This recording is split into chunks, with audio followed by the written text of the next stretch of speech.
guys, today I'm going to do a get ready with me. Bit of a strange setup. I'm trying something different. I'm sitting at my dining table and I can't quite reach the camera. So if I'm a little bit out of focus or completely out of focus with this video, I apologise, that's why. I'm trying to kind of vaguely figure out where I would be sitting. Strange situation. And also the lighting is a little bit dim, but let me know if this kind of looks good on camera to you, because this would be a really great way of being able to sit and do get ready with me videos at a slightly closer range, so we will see. So today, a bit of an impromptu event. I was not going to go and then I decided that I would, and luckily Emma can come along with me, so it's going to be lots of fun. We're going to meet Joan Collins. Joan Collins. Like Joan Collins. It's a big deal. And so we were kind of deliberating about what to wear, you know, what do you wear, and I've gone for all black. I'm going kind of as chic as I can possibly be. So all black with dark jeans and like a blazer and stuff, and I'll probably show you an outfit of the day at the end and some pictures and stuff of the thing, or I'll just link to the vlog. And kind of makeup wise, I thought I should make slightly more of an effort than I normally do, so I'm going to apply eyeshadow. I know. And I thought if I'm going to do this, why not film it? Now it's not going to be all kind of budget friendly stuff. I know I've already forgotten something. Over there it's staring at me. I've got a new foundation to try, which I'm going to be reviewing alongside a different one. So I'll kind of tell you that right now. It's not going to be necessarily all budget beauty. So the first thing and the dangerous thing here is the new foundation. It's the Pro Longwear Nourishing Waterproof Foundation from MAC. I haven't tried a MAC foundation since Studio Sculpt that I purchased when I was pregnant. So mine was just about to be 4. It's a long time ago. So I was never really kind of hooked into it. I never thought that MAC foundations were for me. They always oxidized, they always looked really weird, and they never colour matched me right ever. But Cosmetic Candy on Instagram, she always had a blog, I'll try to remember to link it below, said this was amazing. She put it on Instagram and I thought, if she says it's amazing, I'm going to try it. So this is this. It's quite a small bottle actually, but tube. I got NC15 and I'm hoping it's going to be something along the lines of my Estée Lauder Double Wear. I mean, the Double Wear is expensive. I'm going to put on some Beauty Flash Balm. Never used this. I'm being really posh. I don't even know if it does anything, but I'm going to put it on anyway. It's supposed to be kind of like a primer and moisturiser. My skin feels quite tight because I've just washed my face, so I'm going to put something on. But yeah, the Double Wear that I wear from Estée Lauder, and I don't wear it every single day because I don't wear makeup every day, and so I feel like I can justify a slightly higher priced foundation item like that, because I probably only wear, on an average week, I probably only wear makeup maybe 3 or 4 days of the week, because I only go out to work 2 days a week, and then if we go out at the weekend or if I go out in the week, you know, if I pop into the shops or stuff and I'm not going anywhere else, if I go to town maybe, but if I'm just going to do the supermarket shopping or something, or go to the post office, these are my fun errands that I get to do. I don't even put makeup on, and so having a more expensive foundation that I know will work and I know will last on my skin and is relatively good at oil control, I don't mind spending that extra bit of money, but this is marginally cheaper, and she seemed to absolutely love it, so we will see. This is going to be a first impressions, but I also purchased at the same time the new Water Weight foundation, because that's kind of a serum. It looked really cool, so I'm going to do a video follow-up and review both of them at the same time, kind of set them against each other. Ooh, already it's not as thick as I expected it to be. I'm going to apply it with the Beauty Blender. I would normally apply a new foundation with my fingers, but I have a feeling, wow, how pale does that look? I have a feeling that this is going to be, or I thought this was going to be very, very heavy and it would apply better with a damp sponge. It looks really pale on camera, and it is a very kind of dark corner of my living room where I'm filming this. So, you know, what you can see is probably as good as what I can see in the camera. But I really, really like this. I would always rather be too pale than too dark and then add colour in. But the finish of this is really, really nice. I would say it settles into my pores less than Double Wear. And it's kind of undetectable, although it's a really good coverage. When you look at my skin, I mean, you can still see things through it. I've got like my marks, which, by the way, I want to touch on that whilst, it's going to be the longest video ever, whilst we're talking about it. So many people recently have asked me why my under eye concealer is so patchy. It's not the concealer. I have pigmentation around my eyes from pregnancy, which is kind of, that's that mark that you see there. I haven't just not blended that in, that's my face. So just bear that in mind. I'm not bothered by it. I don't go out of my way to try and cover it up. I don't wear really, really high coverage concealers or anything, but so many people recently have made what would be really offensive comments if I was really, just kind of be aware, because it doesn't bother me in the slightest. It's something that I mean, when people were asking, I kept looking thinking, maybe it is patchy. I didn't even think about it. And then it came to me and I was looking at the videos and thought, that's what it is. Because it's not something I'm self-conscious about. It was maybe when it first occurred because I didn't know. I don't even think about it anymore. But some people might. If you say stuff like that to people, just bear in mind that you could be really offending someone and it could be something that they're really sensitive about. When I was pregnant, it was kind of like half a pair of glasses. It was kind of hilarious, really. I've got like a mark here, where is it, there? And it went all from there, all around, and I was like half a pair of glasses. I was on my way to becoming a raccoon. But yeah, back to the foundation. I really like it. It feels like it's set quite nicely. I'm gonna just put on my Maybelline Instant Age Rewind Eraser, or whatever it's called, concealer. Let's move the mirror so that makes more sense, doesn't it? So I'm actually facing the camera. I quite like this setup. I feel like I'm actually in focus. Still my favourite concealer. I know so many people don't like this, but I really, really do. So next I'm going to do brows. I'm using the 17 Brow Sculpting Pencil. What colour is this? Natural brown. Kind of wish that I'd got my pencil sharpener now. Super need to pluck my eyebrows. I really want to do HD brows. People keep talking about them, and whenever I mention my brows being really fair, because I mean, they're not as fair as they used to be because I'm trying to grow them out, but you can definitely see where over plucking occurred. I have a very pronounced one line, and then where it should be thicker underneath, it's just really, really sparse. And so, I mean, it goes down to here, but you can't see on camera, I don't think. That's like the lowest point of my brow, and that's the really sparse area that I couldn't leave it like that. I really couldn't. But I feel like they're also getting darker as I get older. Okay. And because I'm kind of gone darker with my hair, it's still blonde, but it's much darker, and especially with my roots, I feel like I could kind of get away with a darker brown more permanently. But I had nearly black hair for a long time, and when I used to take my makeup off, or even, I mean, I had black hair at school and I didn't wear makeup. I used to dye my hair, but I didn't wear makeup. There was a time. And dyeing the hair definitely came before the makeup obsession, for sure. This is just a bit awkward. I haven't got space for my elbow. But I used to wear no makeup and look up. That's not true. I used to wear very, very pale foundation. But that's the only makeup that I would wear, and no eyebrows. I just looked like I'd shaved them off. These are my memories of having super dark hair. Even when I got married and I had very, very dark hair then, when I didn't have makeup on, I just looked mad. Emma has recently dyed her hair dark again, and I love it. It looks great on her.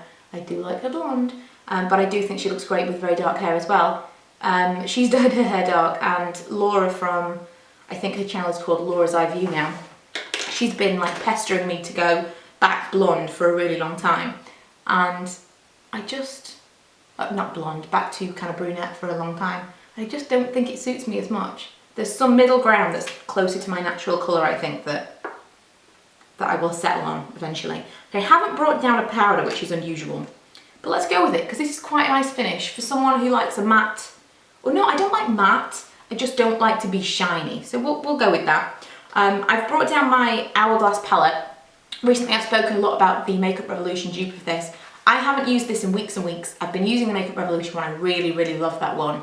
But I'm going to use this one as a bit of a test, and when I get out there and I can see myself in daylight a lot, because oftentimes when I use that, I'm not in daylight, I'm just kind of in an office or something. When I'm actually out there and I can really inspect it, I'm going to tell you whether I think this is genuinely better or not. I still, regardless, don't think it's worth the money, but I really want to give it a good test. So I'm going to go in with the whatever colour that is. Do I have the names of them all? I think it's called Radiant Light, this one on the end, and kind of go all over, really. Just the areas that you vaguely want to highlight, but not like, this is not a super highlighting powder. It's just very glowy. Oh, my battery's gonna run out. I might have to, see, impromptu videos just don't work out for me. I might have to just stop this and start filming it in a little bit. I have a little bit of time. Then I'm gonna go in, because again, I don't have enough brushes. I'm gonna go in with the, I'm gonna use that same brush with the kind of bronzy colour. And just, you know, vaguely where you would contour, but it's so subtle. Okay, hopefully we're not like too different to the last shot. I look different now. I curled my hair a little bit, did a little bit of something there. I don't do that very often, but what do we think? Curl my hair a little bit, change my top because I'm wearing a black blazer, and when I put everything on I thought, that looks mad.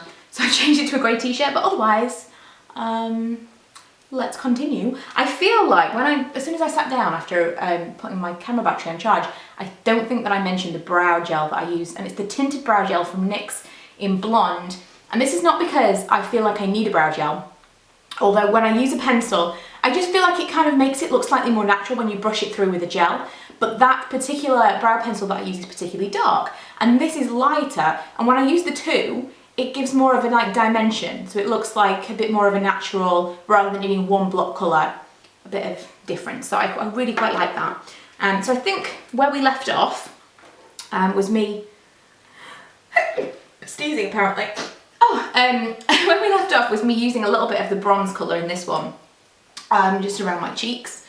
Not the best thing to go and curl your hair before you have to put makeup on, but you know, I didn't want to lose the time. And then last thing, I'm going to put the very highlighty bit, that centre colour, which I think might be called Incandescent Light. And I'm just going to put that right at the tops of my cheeks. I've also brought down one of the Hourglass blushes, and I think just for fun I'm going to put some of that on as well. The one I have is Mood Exposure, which looks like this. I just feel like everything's so overpriced from Hourglass. I have had this Mood Exposure for a while. There's other stuff that I prefer. It's nice and all, but that's way too much. It's nice, but it's just so expensive. It's definitely more of a delicate sheen than your average. But for me, I just cannot justify the difference in price. I would never repurchase another ambient lighting blush. The Hourglass, this is very nice. The Revolution one is like, this is not good enough or like better enough to justify the cost, in my opinion. So they're nice products, but unless you want to treat yourself, which is fine, which is obviously what I did. I mean, the palette was a gift, but I wanted to try the other things. Occasionally you do want to spend a little bit more money, you want to try something a bit special. Don't feel like you need it, because I genuinely feel like there are other things. I mean, this blush, I know that the MAC MSF blushes are, is it called a mineralized skin blush or mineralized blush? I think they're around £22, but I still feel like this was more than that. I prefer the MAC ones if I was going to spend a little bit more money. I was like singing along to something. So we're going to go into the eyes after that rant. And Urban Decay Eyeshadow Primer Potion is the base that I'm going to use. I haven't used this in ages. I actually prefer the, what is it called? It's called Stage Primer. Helene, the Stage Primer from Helene. I actually prefer that. I just cannot find it. Shows how often I actually use eyeshadow. And even when I do use it, I don't tend to use a primer. But if I want to last it all day, I think that break's giving me like grammatical errors. If you want it to last all day, a primer really does help me. And then comes for the exciting part. I haven't bust this out in a couple of months, not since I had purple hair, and I don't think I've shown it in a video, but the Lorac Pro palette is one of the things that Marnie, Miss Gold Girl, sent me in our swap back in March. And this is another product that I feel like lots of people have raved about it. It's more expensive than your average, and in the UK it's a little bit harder to come by, slightly more expensive if you actually buy it within the UK because it is difficult to find. But It's amazing. Some people don't like it, and you know, it's never going to be a matter of everybody likes the same thing, but I love this so much. I would give up all my Urban Decay eyeshadows for this one palette, and I'm a huge Urban Decay fan. MAC, there are some nice colours and all, but I don't feel like MAC shadows are like the pinnacle of, oh my god, it's amazing. I've tried a lot of different brands, various different price points, and Urban Decay was always like the measure. I always preferred those over anything else of any cost. And these have surpassed it. The matte colours in this are exceptional. I'm going to go in with the cream, which is this colour, matte cream, all over my lid. It's just, they are so beautifully creamy, you know. I love how well they blend. And for me, who I don't like to do something too dark, there's enough light in this palette that has a good amount of payoff, because usually when you get like pale colours, especially in this is where the cheaper palettes fall down. Like I love my Freedom and Makeup Revolution palettes, I use those a lot, and in fact the Naked 3 dupe from Makeup Revolution was so good, and in fairness I used the Makeup Revolution, I used the Naked Palette 3 so little that I ended up getting rid of the Naked 3 palette because it just, I didn't need both of them. But the paler shades are where they do fall down. Ooh, accidentally smeared a load of eyeshadows together. They are so soft. It's easy to do that. Now oh, there we go. Right, so this was, in case you wanted to know, since we're gonna go in for a super long, let's call this like a vlog style video.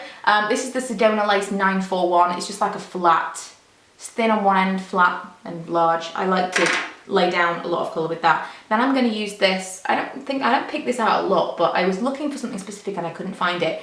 It's a Revolution, oh, I think this came in their dupe of the Lorac Pro palette, which I've swatched and it's very nice, but I haven't swatched them together, so I can't really compare. I guarantee the Revolution one is not as creamy and not as pigmented and not as blendable. Nice for colours, but this is still it for me. Yeah, I'm going to use the fluffy end of this brush. I'm going to use mauve. Every time I say that, someone disagrees with my pronunciation, but I think it's mauve. And usually I'll go all in the outer, like all around the eye socket, but I'm going to focus on the outer corner because I'm trying to make my eyes look more open.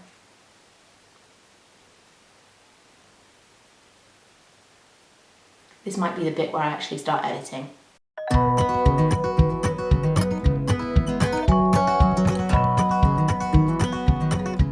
I don't love this brush. It's not giving me a particularly nice blended finish. It's very, what's the word I'm looking for? I don't know. It doesn't blend very nicely. It's soft, but it just kind of feels patchy the way it's applying the colour. I'm going to take the cream again and just blend that out a little bit because it's definitely not blended all that well with that brush, so I'm using the Sedona Lace one again.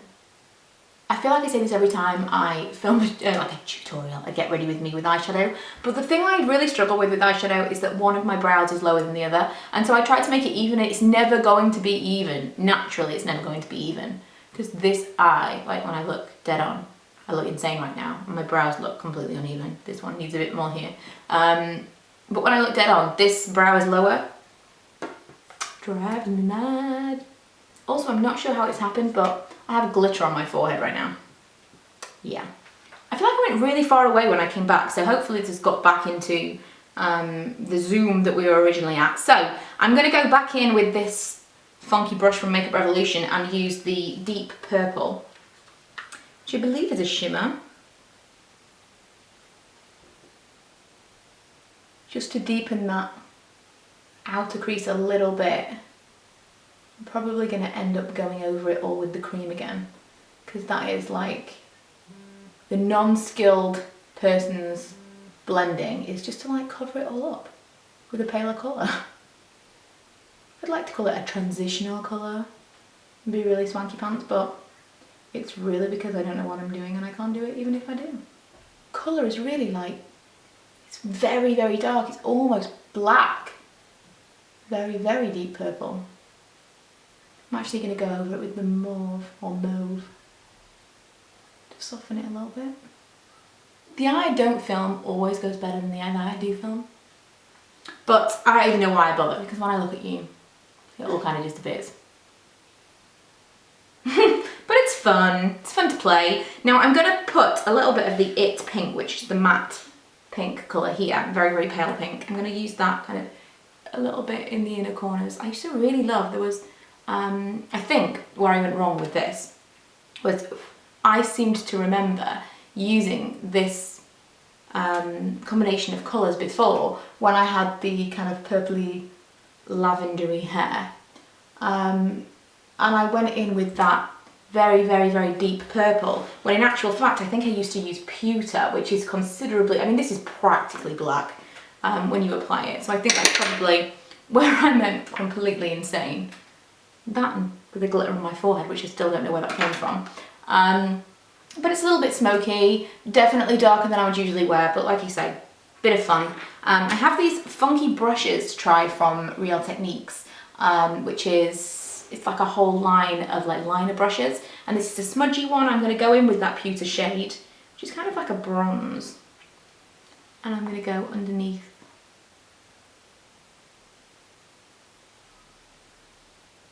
I quite like it, it's quite bold, but I think I'm going to go quite dramatic on the eyes. I'm going to use, where is it? A gel liner from L'Oreal called Violet Black, and it's just a very, very dark colour with tiny, tiny flecks of glitter. I'm a huge fan of this, I really, really like it. And I'm going to use, I'm going to use this very, very fine, is this the finest one? I think this is the finest brush in all the land. I think this is the finest one, and again it's from that Real Techniques liner set. I'm going to attempt something quite dramatic in the eyes. This will probably be fast forwarded because it will take me forever.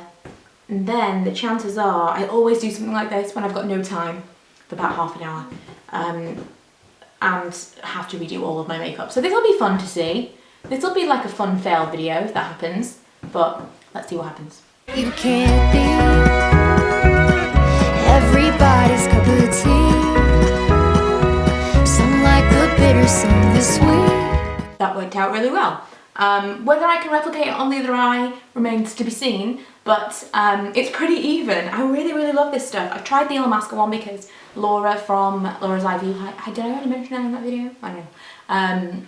It feels like hours I've been filming this now. She recommended that, she absolutely loves it. I hate it so much. And this one from L'Oreal is amazing, really, really easy to work with. So if you're looking for a good gel liner, this is my favourite. I can never get my eyeliner dead on, but I'm pretty happy with that, it's okay.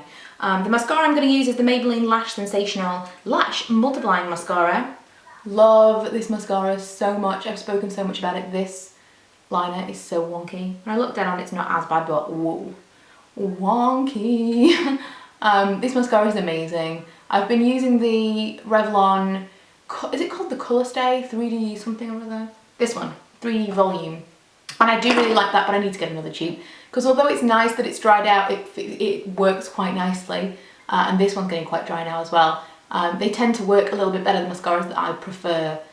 Tend to work a little bit better as they dry out. And so I have been really enjoying that, but it's just a little bit too dry now. So I've gone back to this. And I'm probably going to repurchase both of them soon. If you like that kind of very, very lots of lashes look rather than big chunky lashes, if you like lots of lashes, then I would recommend either of these, but probably the Maybelline just tips it slightly, and I think it probably is a little bit cheaper. Maybelline tends to be a tad cheaper than the Revlon. I was listening to that and it's so loud I can hear it, so you probably can too. I'm going to finish with two newish, well no, one of them's not new, but one of them's new.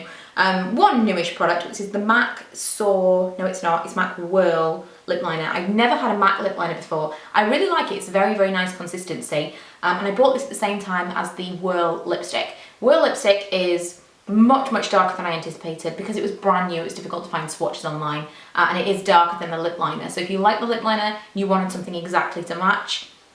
I can see why they didn't make it an exact match, because why would you need both things, really? You could just colour in your lips with this.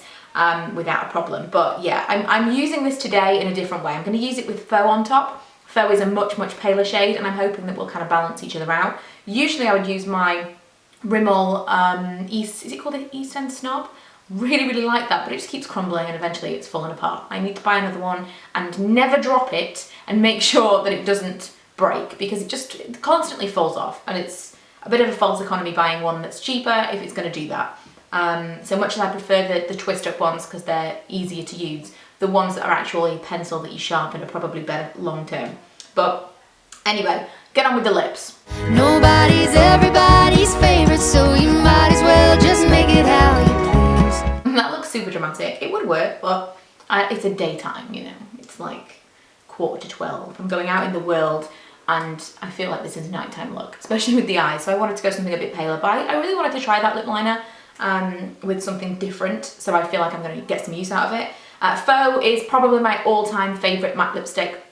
I will do some kind of collection over on my other channel soon. Lots of people have asked for that, and especially nudes. I'm getting really into the nudes from MAC because they are really unusual, and you can get lots of unusual nudes from the drugstore as well, especially Maybelline have got a great selection and I like their formulas. But I think if you're going to buy something like a bit more of an expensive lipstick, which let's face it, the formulas from MAC are nice, but they're not like, wow, let's spend so much more money than Maybelline nice, unless we're talking matte, because hang on.